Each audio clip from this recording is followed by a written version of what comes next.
几人赶到叶家之时，叶家大门早已敞开，原本厚实的大门也变得残破。黑火宗的人正在逼迫叶家归降于黑火宗，甚至十分嚣张地摆满了一大厅的棺材，意图很明显，不降那就去死。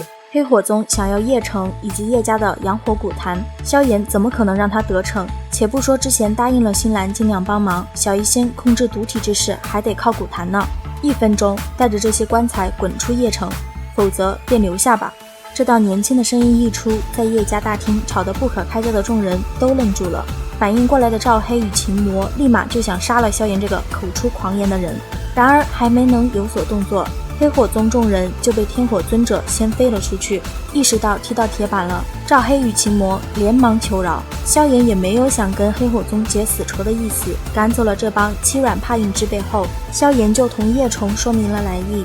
叶虫连忙表示这没有问题，只是这古坛几乎已经没有阳火了，不知萧炎是否介意。萧炎此行不过是想要借助这里的纯正天地能量压制小医仙的恶难毒体罢了，自然是不会介意的。小医仙进入祭坛后，萧炎就清了场，天火尊者负责在外守护。萧炎推开祭坛之中的石碑后，祭坛周围的众多石壁就将萧炎二人围了个严实。想要凝成毒丹，就得先解开小医仙身上的封印，然后将毒气凝聚在一处，再用魔核取之，菩提化之，最后将恶难毒气压缩进魔核之内，就大功告成了。想要解开封印呢，小医仙就得先褪去身上衣物。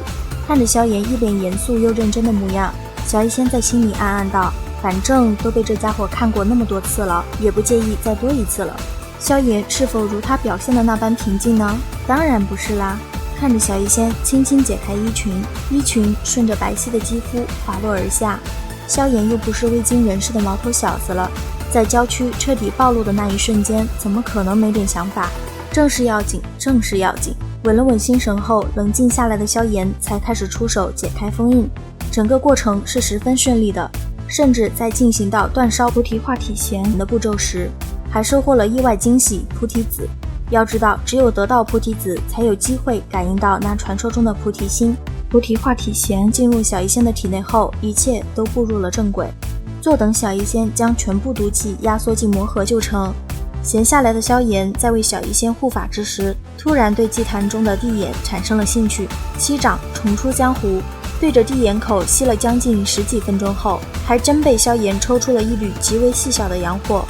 不知道这阳火是否能化为我那弄焰诀火种的养料？萧炎心头突然一动，如今的化生火还只是个雏形，根本远远不够他施展毁灭火莲。若是这阳火也能够同兽火般成为化生火的养料，那可就太好了。阳火融于火种的那一刹，萧炎非常清晰地感觉到火种悄然膨胀了许多，而且这种膨胀的程度远比吸收一些寻常兽火更强。这阳火不像兽火那般难以驯服，炼化起来也极为容易，这可把萧炎给高兴坏了。只是这地眼之内的地心火苗本就枯竭，被他强行吸扯了5、6次后，就再也没有火苗出现。尝到甜头的萧炎哪里肯罢休，分出一缕灵魂力量就窜进地眼中，想要一探究竟。结果这地眼太深了，还有火毒不断地侵蚀着萧炎的灵魂。就在萧炎打退堂鼓准备收回灵魂力量的时候，一点红光闪烁吸引了他的注意。红光是由一团无数纯粹的火属性能量所凝聚而成的液体所发，这些液体呈圆形，面积刚好是将这地眼给彻底封死。搞清楚地眼不会再有地心火苗窜出的原因后，萧炎就欲离开。不是他不想搞事情，而是这些液体之内蕴含的能量太过狂暴，牵一发而动全身，如果一个不慎，怕是这股灵魂力量逃不出这地眼。转身之时，萧炎的余光扫到一点不太明亮的红色光芒在闪烁，定睛一看，在那团血色粘稠液体之中，居然悬浮着一枚拇指大小的地心珠。地心珠乃是由大地深处的精粹能量经过无数岁月方才能够凝聚而成的一种能量珠体，极其罕见。若是将这地心珠炼制成地心雷珠，即便是斗尊强者被其正面击中，不死都要脱层皮。此等极品，萧炎怎么可能放过？富贵险中求嘛，趁着血色粘稠液体不注意，萧炎抢了珠珠就跑。后者像是有所感应，闪电般的对着萧炎暴冲而去。萧炎毕竟还是有主角光环的，灵魂归体之时，萧炎立马将石碑移了回来，将地眼堵住。漆黑石碑刚刚盖在地眼之上，便是猛地狠狠一颤，居然是抵御下了下方那狂暴能量的冲击，抹了把额头上的冷汗。萧炎苦笑道：“当真是凶险啊！”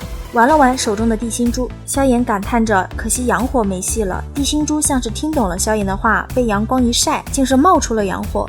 萧炎愣了一会儿后，就想通了其中关键所在。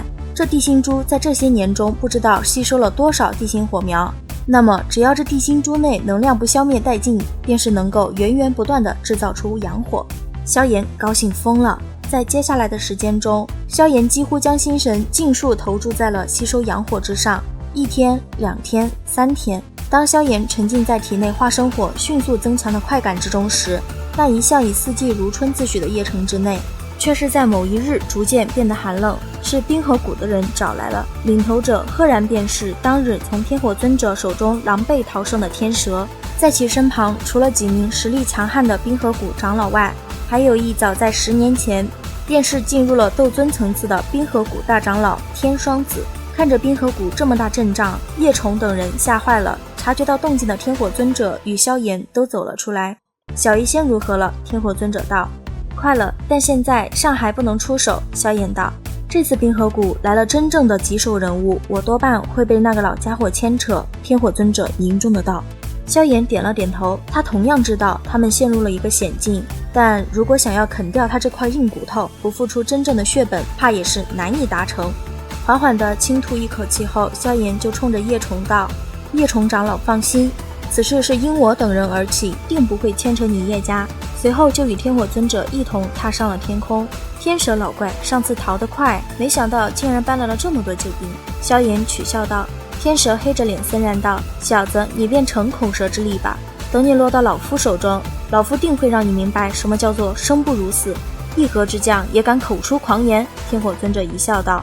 天蛇瞬间就不敢说话了。天双子见此情况，立马出声护着自家人，又是一番唇枪舌战后，感应到没对劲的天双子让众人立马动手。天蛇正想对着萧炎出手时，一声怪笑突然响起：“天蛇长老，此人便是我魂殿的目标，不知道能否将他交给我来处理。”听到这人的声音，萧炎的脸色瞬间变得阴寒。那人还好死不死地挑衅道：“真没想到，这才几年不见，你居然便是达到了斗宗层次。药尘那个老家伙选弟子的眼光倒是不差，不过任他眼光再好，最终也还是被本护法给擒了回去。”惊天的杀意从萧炎体中暴涌而出，蕴含着无穷杀气的声音一字一顿地从其牙缝之中挤出：“雾护法。”好了，本期分享就到此结束喽。视频都看到这里了，给牛奶点个赞吧。订阅了的朋友记得开启小铃铛哟，这样就不会错过牛奶的更新啦。感谢您的耐心观看，拜拜，下期再见。